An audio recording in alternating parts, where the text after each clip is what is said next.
I'd like to show you one of our newest products here at Express. It's our solar-powered awning. On the front of the awning, either side, you've got solar panels that are on a constant trickle charge, essentially. They charge the batteries up, which power the unit when it's solar-powered. As it opens out, underneath, you've got integrated LED lighting strips in the arms that, as it comes to full projection, gives you a really nice lighting detail and certainly bright enough to put a table and chairs and sit outside dining on an evening. The sizes are all bespoke, so your maximum projection is 4 meters from the wall and the maximum back length is 6 meters.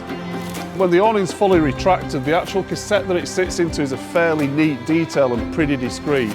The casing can be powder coated pretty much any colour that you can think of to match the rest of the glazing in the property. But they do come in a range of up to about 300 different colours and designs.